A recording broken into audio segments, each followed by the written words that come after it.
Octane ডিজেলের মজুদ আছে, কতদিন চলতে পারবে?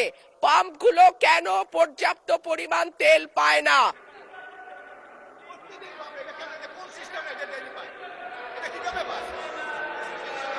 মাননীয় স্পিকার, আপনাকে অসংখ্য ধন্যবাদ। মাননীয় স্পিকার, কাদম্বরী মরিয়া প্রমাণ করিল যে কাদম্বরী মরে নাই। আমাদের তেলের দাম শেষমেশ বৃদ্ধি হইল মাননীয় স্পিকার, কিন্তু তার আগে আমরা দেখলাম কয়েক কিলোমিটার জুড়ে লম্বা লাইন।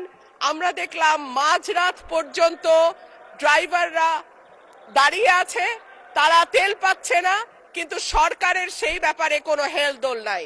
আশ্চর্য হয়ে লক্ষ্য করলাম মাননীয় স্পিকার, মন্ত্রীরা যখন সংসদে বক্তব্য দেন তখন তারা অবলীলায় বলেন বাংলাদেশে জ্বালানির কোনো ঘাটতি নাই, কিন্তু মাননীয় স্পিকার যখন তেল নিতে যায় তখন দেখা যায় 3 কিলোমিটার লম্বা লাইন।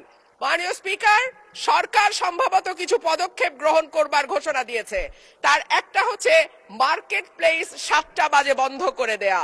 চমৎকার সিদ্ধান্ত মাননীয় স্পিকার, তবে মনে রাখতে হবে কেনা কাটা বা শপিং যেটুকু হয় সেটুকু সন্ধ্যার পরেই হয়, তার আগে হয় না। 2 হইল অফিস আদালতের সময় বলে পরিবর্তন করবে। 5 দিনের জায়গায় 4 দিন বা 3 দিন তারা কর্মঘণ্টা ঠিক করবে, কিন্তু প্রশ্নটা হচ্ছে যদি জ্বালানির কোনো সংকটই না থাকে তাহলে এত লম্বা লাইনই বা কেন? দামই বা বাড়াইতে হয় কেন? অফিস কর্মসূচি সময় পরিবর্তন করতে হয় কেন? এই প্রশ্নগুলা তো ওঠে মাননীয় স্পিকার।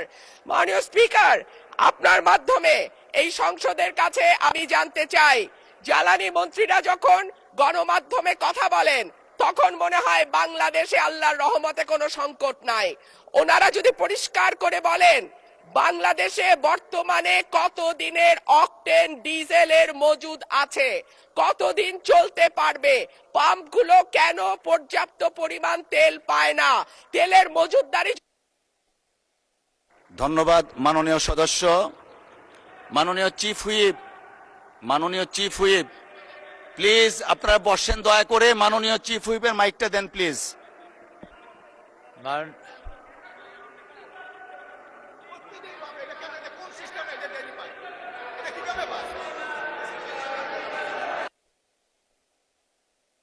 মাননীয় সদস্যবৃন্দ,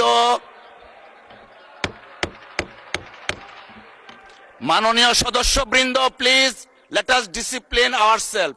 মাননীয় চিফ হুইপ আপনি দাঁড়িয়েছিলেন।